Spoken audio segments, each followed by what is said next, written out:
말은 인간 관계의 처음이자 마지막입니다. 사고의 깊이가 말의 무게를 낳습니다. 그것이 말의 격입니다. 영국의 전 총리 토니 블레어의 말의 격은 듣는 데 있습니다. 그리고 경청에 따른 임기응변이 천하일품입니다. 얼마 전 프랑스에서 자국의 대통령으로 출마시키자고 화제가 되었던 버락 오바마. 그가 갖춘 말의 격은 고요한 위엄입니다.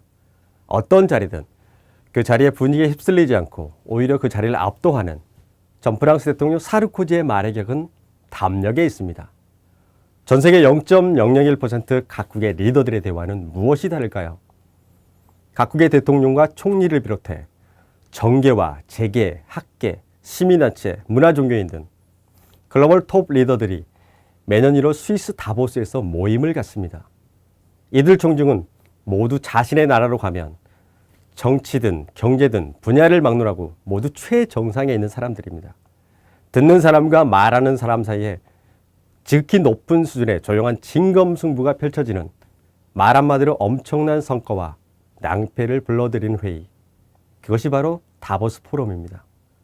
물론 글로벌 톱 리더가 아닌 우리들은 이 면접 준비를 어떻게 해야 할까요? 일상에서 말의 격을 한 차원 올리는 일은 그렇게 어려운 일은 아닙니다. 말할 때 자세만 교정해도 인상이 달라집니다. 말할 때 시선 처리만 잘해도 분위기가 달라집니다. 말할 때 간격을 의식하기만 해도 상대의 마음에 더 쉽게 전달됩니다. 오늘 이 기술사 면접 교육은 기본적인 자기소개 방법, 그 다음에 이력카드 작성 방법, 그리고 호감을 얻는 방법, 답변을 하는 방법, 그리고 면접장 구조, 전반적인 부분에 간략한 중요한 내용 위주로 이 면접 교육을 하려고 합니다. 자, 먼저 첫 번째 교육 대상 간단하게 살펴보도록 하겠습니다. 2006년 11월부터 현재까지 저하고 수강을 했던 분 또는 제 동영상을 들었던 분들에 한해서 면접 교육을 실시를 할 예정이고요. 합격을 하시면 곧장 합격 발표 후 합격 확인 전화를 저한테 직접 해주시면 되겠습니다. 자, 한솔에서 2006년도에 다녔든 7년도 다녔던 동영상을 아주 오래전에 들었더라도 저한테 연락을 주시면 교육 대상에 포함이 되겠습니다. 한솔 면접 교육 시스템은 일단 기본적으로 기본 교육 1회, 그 다음에 이력카드 작성이 가장 중요한 부분인데 이 이력카드 작성 방법을 자신의 현장 경험과 그 다음에 특징적인 부분을 고려해서 작성을 제가 해드리고요. 그 다음에 이제 국내 스피치 전문가, 넘버원 스피치 전문가 분을 초청을 해서 언어적인 측면, 그 다음에 발음적인 부분, 그 다음에 스피치 하는 방법, 그 다음에 면접 질문이 나왔을 때 답변을 하는 방법, 1:1 코칭을 하는 시간이 이렇게 돼 있고요. 그 다음에 한솔 합격하신 분들, 우리 한견의 모든 회원들이 와서 직접 스터디 결성과 그 다음에 실전 모의 테스트를 해드립니다. 그래서 체계적으로 면접 교육 시스템이 이렇게 잘 되어 있고요. 자, 여기를 보시면 스피치 전문가께서 손동작, 그 다음에 말하는 습관, 그 다음에 표정, 발음 모든 부분에 대해서 1:1 코칭하는 시간이 주어져 있습니다. 그래서 이 부분을 통해서 내가 부족했던 부분들을 좀 더 세밀하게 분석해서 준비를 해 갈 수가 있는 시스템이 구축되어 있고요. 합격을 하신 분들께서 이렇게 오셔가지고 면접장 구조와 비슷한 조건, 그 다음에 이력카드를 놓은 상태에서 직접 1:1 코칭과 동영상 촬영을 통해서 개인 장단점을 분석을 해주는 시간들이 이렇게 마련이 되어 있기 때문에 교육 대상에 참석을 하시면 합격을 꼭 하실 수가 있다라고 보시면 되겠습니다. 자, 공단 입구가 휴경동에 이렇게 되어 있는데 기역자로 꺾어져 있는데 우리가 갈 곳은 이쪽으로 들어간 다음에 엘리베이터가 나오면 좌측편에 뒤쪽에 5층에 면접장 장소가 있고요. 1층 들어가는 입구. 자, 그 다음에 5층에 올라가면 대기실이 있습니다. 지금 보이는 곳이 1차 대기실이 되겠고요. 저 문을 통해서 2차 대기실로 간 다음에 실제 면접장으로 가는 시스템입니다. 자, 지금 나와 있는 것은 1층 고객센터인데 시험 보기 1시간 전에 정도까지는 대화를 할 수 있는 공간이 되겠습니다. 자, 실제 면접장 구조인데요. 자, 1층에서 아까 바깥쪽에서 이렇게 들어가서 진입을 한 다음에 엘리베이터를 타고 오면 나오면 이렇게 자, 정수기가 있고 대기 공간들이 있습니다. 자, 그 다음에 이 길을 따라서 쭉 오시면 중간에 칸막이가 있는데 여기 1차 대기실이 있습니다. 그 다음에 내부에 자, 미용사 시험실이 있는데 미용사 시험실 안에 내부 화장실이 이렇게 되어 있습니다. 자, 그리고 나서 1차 대기실에서 나오게 되면 바깥쪽에 진입하기 전에 5명이 대기하고 있는데 2차 대기실로 이동을 합니다. 자, 그 다음에 들어오세요 하면, 자, 안내원이 들어오세요 하면 이때 들어가는데 들어가실 때 매우 장소가 넓습니다. 자, 이렇기 때문에 이 면접에서 가장 중요한 건 첫 이미지인데 걸어갈 때 이 동작과 시선 매우 중요한 내용입니다. 그때부터 이미 면접은 시작이다라고 보시면 돼요. 그래서 걸음걸이, 그다음에 복장, 표정 모든 부분에 신경을 쓰셔야 됩니다. 자, 그리고 나면 1번 부스, 2번, 3번, 4번, 5번 부스가 있고요. 자, 이쪽이 수험생들, 우리 면접 준비하시는 분들이 이쪽에가 배치가 되어 있습니다. 그래서 되게 가까운데요. 면접관이 각각 3분씩 되어 있습니다. 1분, 2분, 3분씩 이렇게 되어 있고 5번 부스까지 있고 쭉 돌아오시면 6번, 7번, 8번, 9번 부스까지 되어 있습니다.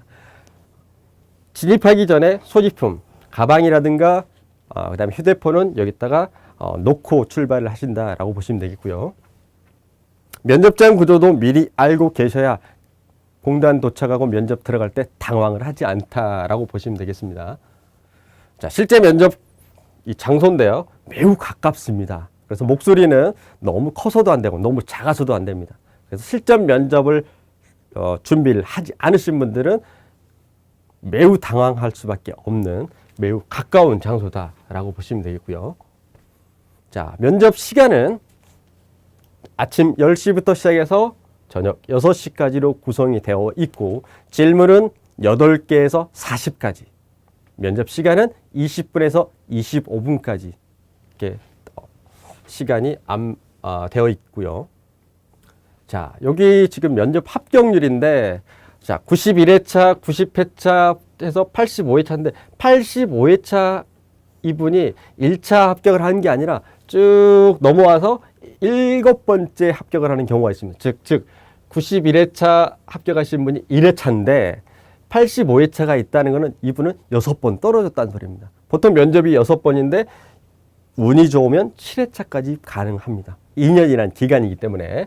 그래서 이때 94명이 대상이고 쭉 해서 합격률은 50%인데 평균 합격률은 54에서 57%입니다. 그래서 50%에서 많게는 70%까지 되기도 하는데 이건 1차 첫 번째 면접을 보았을 때 합격률이고요. 갈수록 내려갈수록 면접 합격이 떨어집니다. 그래서 한 번에 합격을 하지 않으면 매우 위험한 시험입니다.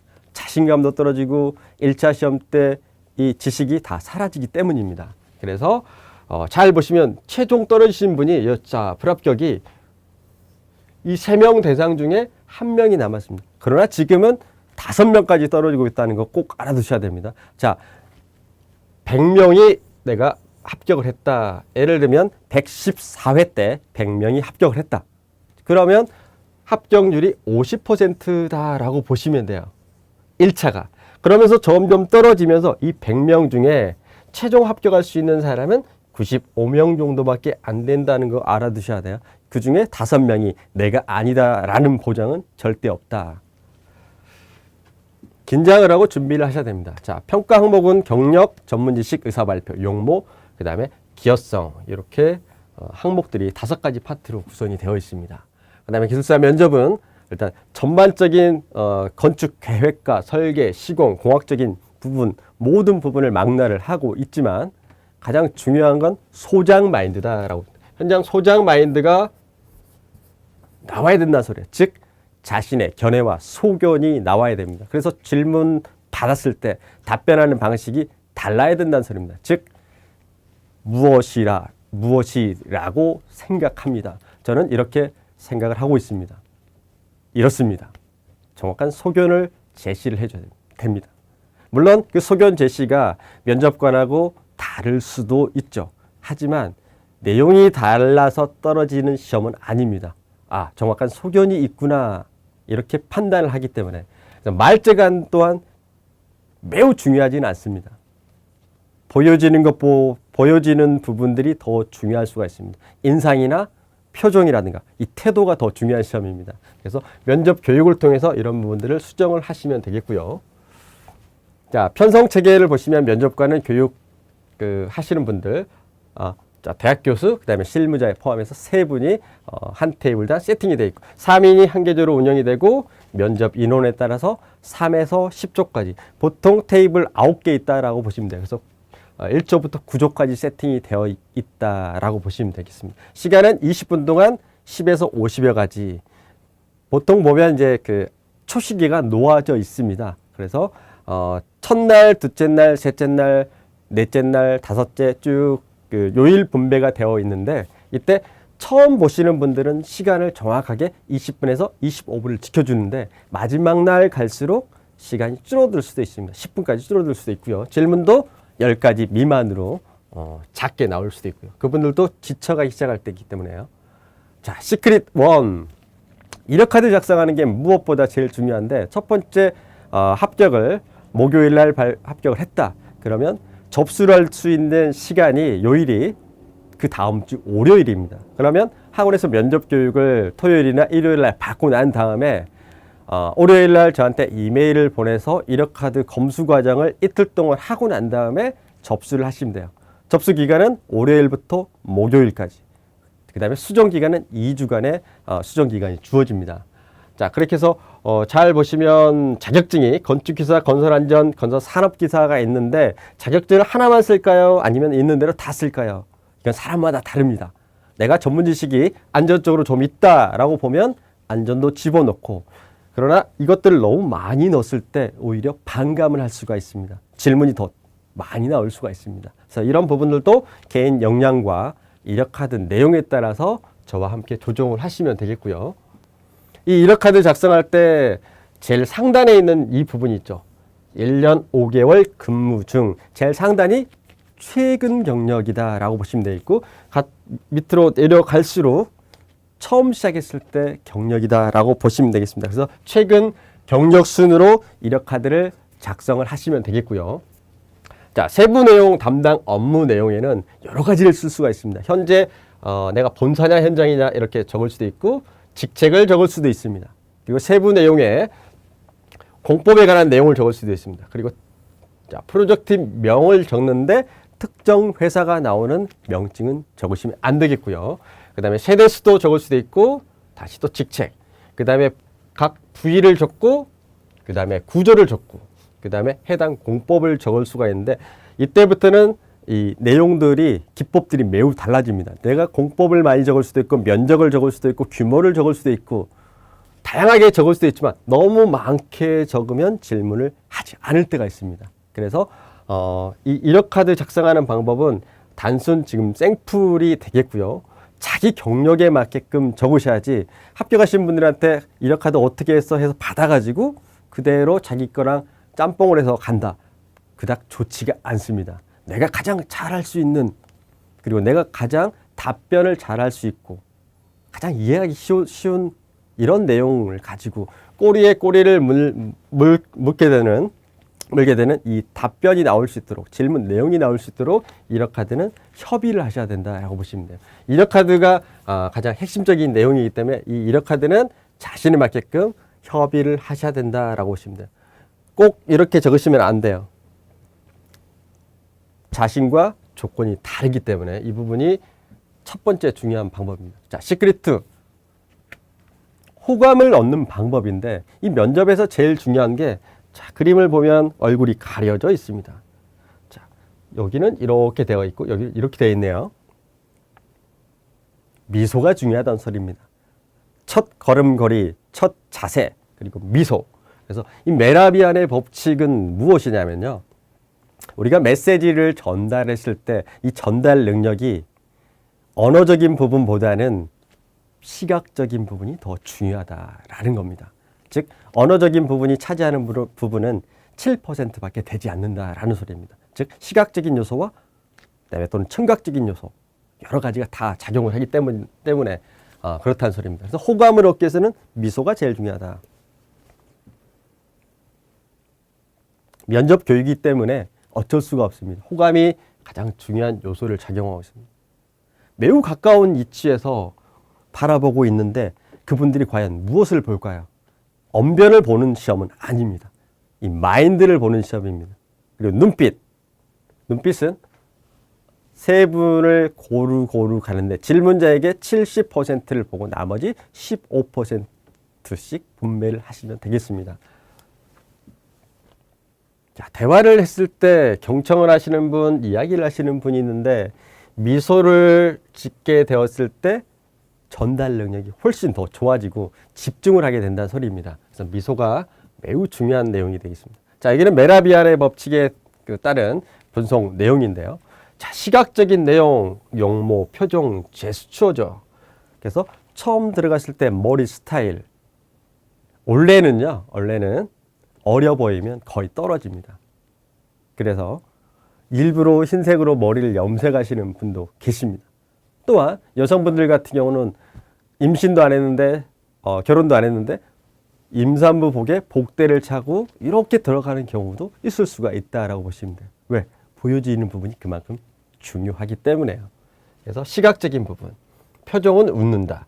제스처는 너무 과도하게 나오시면 안 됩니다. 처음에는 지그치 손을 잡고 계셔야 되겠고요. 그 다음부터 자연스러워질 때, 강조를 할 때 하나씩 이렇게 빼시면 되겠습니다. 자, 메시지 내용, 즉 우리가 말하는 기술적인 부분이 중요한 게 아니라 발음과 톤, 억양 이런 부분이 더 중요하다라고 보시면 되겠습니다. 그래서 말을 더듬거나 이런 부분에 상당히 비호감이 될 수도 있기 때문에 그 사람의 마인드를 아예 볼 수가 없을 때가 있습니다. 그래서 시선 처리도 중요하고 발음 부분, 억양, 톤 이 부분도 매우 연습을 많이 하셔야 된다라고 보시면 돼요. 자, 말의 내용은 7%밖에 되지 않습니다. 그래서 이렇게 웃는 미소가 훨씬 더 효율적이다라고 보시면 되겠고요. 청각적인 부분은 우리가 발음 부분, 발성, 그 다음에 톤을 이야기를 하는 거고 말의 속도를 어떻게 조절을 하는가 하고 강약 조절을 하는 방법이 있습니다. 포주 기법이라고 하는데요. 즉 말을 할 때 잠깐 2초, 3초를 멈추면서 최종 답을 말하는 경우가 있습니다. 자, 예를 들면 SIP 공법에서 가장 중요한 부분은 멈췄죠? SIP 공법에서 가장 중요한 부분은 시멘트 페이스트 배합비 관리라고 생각합니다. 라고 중간에 끊어주는 기법도 종종 활용을 하시면 된다는 소리입니다. 자, 이런 내용들은 스피치 전문가님 초청을 통해서 충분히 극복을 할 수 있는 부분이 되겠고요. 시각적인 부분이 55%다. 자, 눈이 없는 상태를 보면은 알 수가 없죠. 그래서 이 눈이 상당히 중요하다는 소리입니다. 시선 처리, 그 다음에 미소. 자, 첫 번째, 이 호감을 얻기 위해서는요. 첫인상이 되게 중요한데 복장, 머리 스타일은 아무래도 너무 짧거나 너무 길어서는 안 되겠죠. 그리고 안경, 뿔테를 갈까요? 아니면 뭐 금테를 갈까요? 될 수 있으면 나이가 좀 더 들어 보이게끔 가는 게 훨씬 더 좋겠고요. 그 다음에 담배는 태우시면 안 됩니다. 절대. 말투, 첫 인사가 매우 중요합니다. 첫 인사, 첫 답변, 걸음걸이가 중요한데 자, 일단 첫 인사를 할 때 보면 3m 앞에서 잠시 멈춥니다. 자, 이렇게 멈추는데 손을 모으시고 그 다음에 첫 번째, 두 번째, 세 번째 분의 얼굴을 한 번씩 보신 다음에 3-1번 수험자입니다. 자, 가끔가다 보시면 수험자입니다. 글은 이렇게 되어 있지만 이렇게 적으시면 안 돼요. 이 내용들을 연습을 하실 때는요. 구어체로 하셔야 됩니다. 문어체로 하시면 안 돼요. 자, 그래서 수험자입니다. 이렇게 한다 소리입니다. 자, 한번 보겠습니다. 3m 앞에서 멈추고 3-1번 수험자입니다. 3-1번 수험자입니다. 이러면 바로 떨어질 수도 있습니다. 3-1번 수험자입니다. 하고 가만히 서 있으면 됩니다. 그러면 앉으세요 하면 네, 감사합니다. 이렇게 갈 수도 있겠고요. 아니면 멘트를 준비해서 네, 만나 뵙게 돼서 매우 영광입니다. 이렇게 갈 수도 있겠죠. 그래서 첫 번째 멘트도 준비를 해 주시는 게 좋겠고요. 첫 질문 되게 중요한데요. 시작과 동시에 1분의 합격이 다 결정이 나버립니다. 즉 경력에 대해서 말해보세요. 지금 하시고 계시는 일이 무엇입니까? 이렇게 물어볼 수가 있겠죠. 즉 자기소개를 하라는 소리인데 이걸 이해를 잘 못하고 대충 설명을 하게 되면 임팩트를 줄 수가 없다는 소리입니다.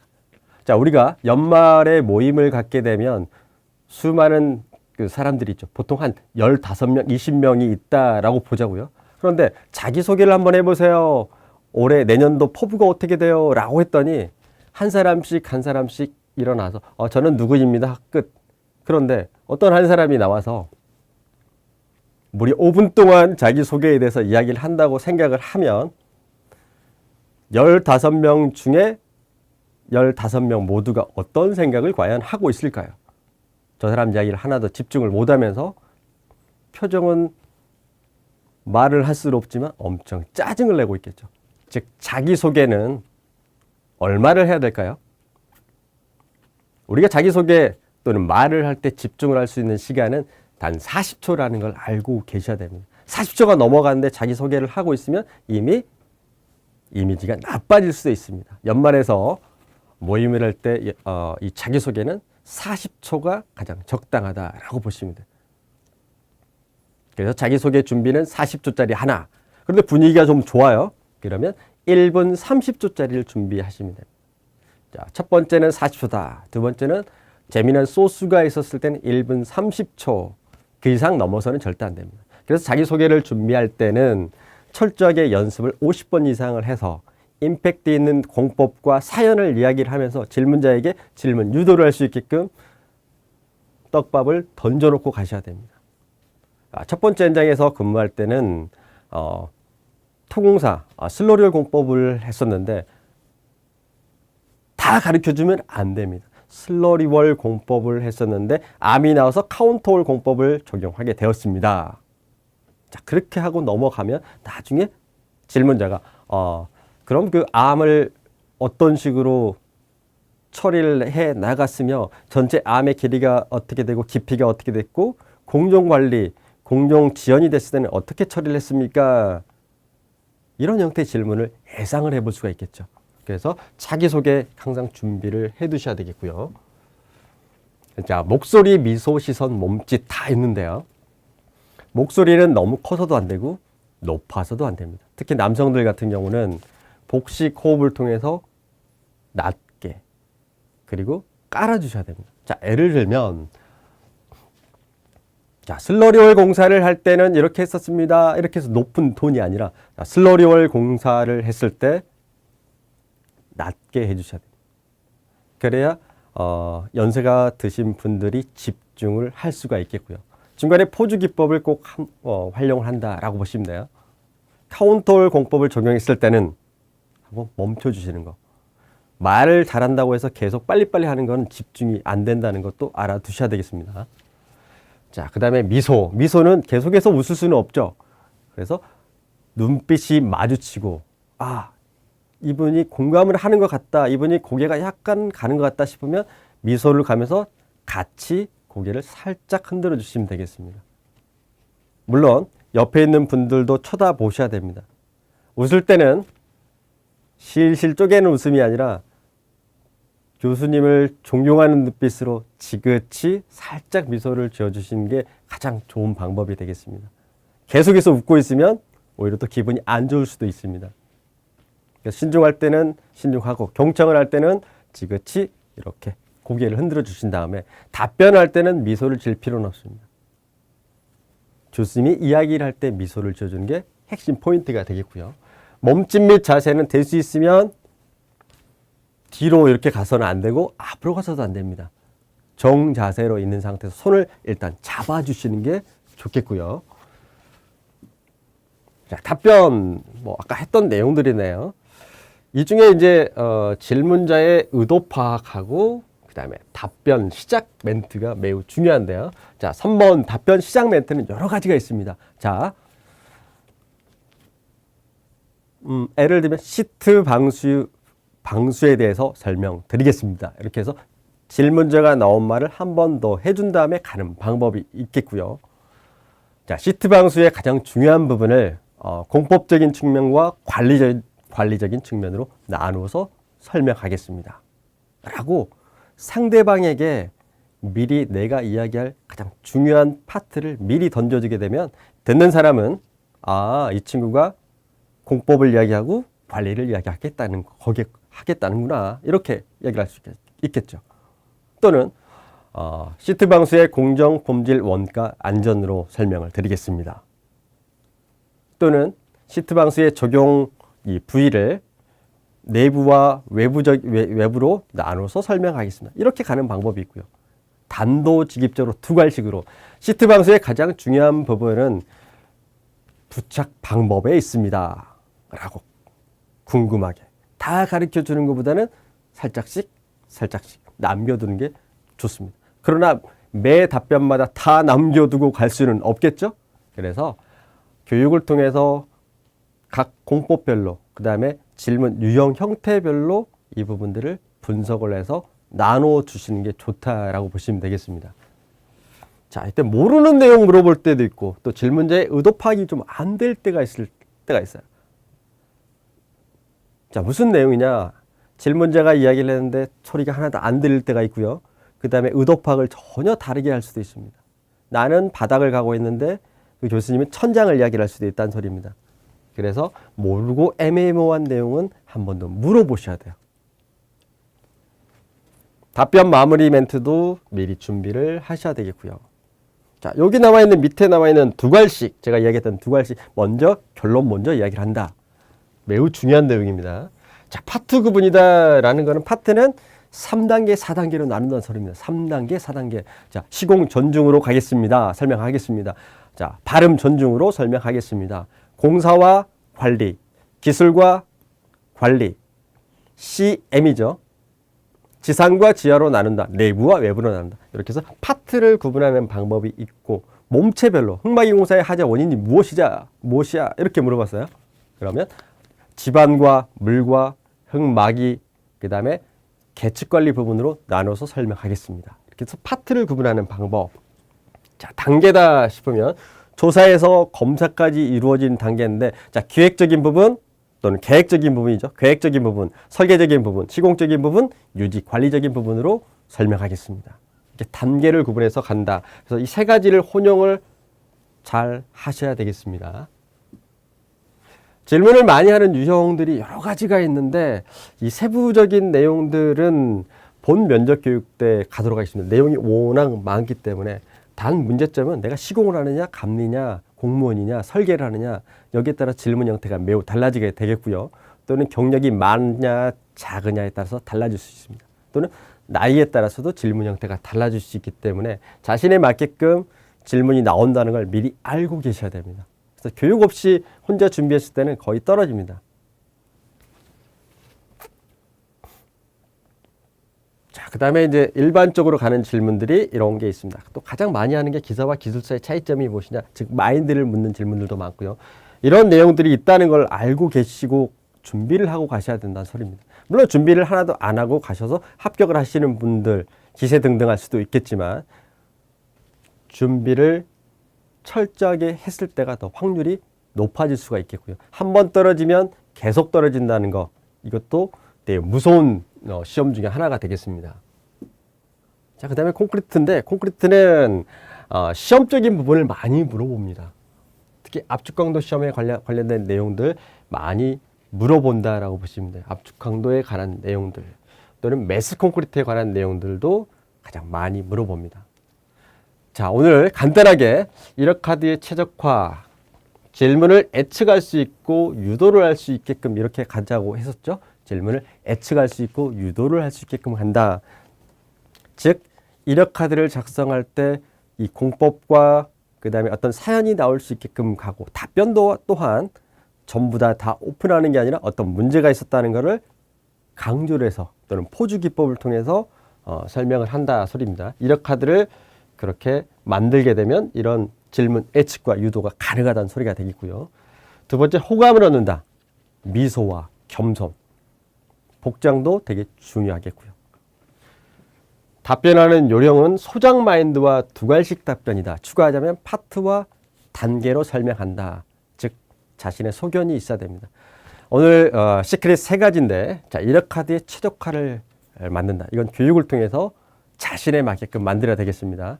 자, 두 번째는 호감을 얻기 위해서는 미소. 자, 얼굴 근육을 많이 풀어주고 시선 처리를 아주 잘 하셔야 되겠고요. 그 다음에 마지막으로는 답변을 하는 요령 준비. 이거는 준비 없이는 뭐 할 수가 없습니다. 다만 중요한 건 소장 마인드다. 자, 오늘 1차 시험을 합격하고 나서 그 다음에 2차 이 면접 교육에 대해서 아주 간략하게 교육 시스템과 기본적인 내용 위주로 설명을 했습니다. 여러분들 합격 대단히 축하드리고요. 합격하신 후에 좀 더 멋진 변화된 인생을 준비할 수 있는 이 발판이 만들어졌습니다.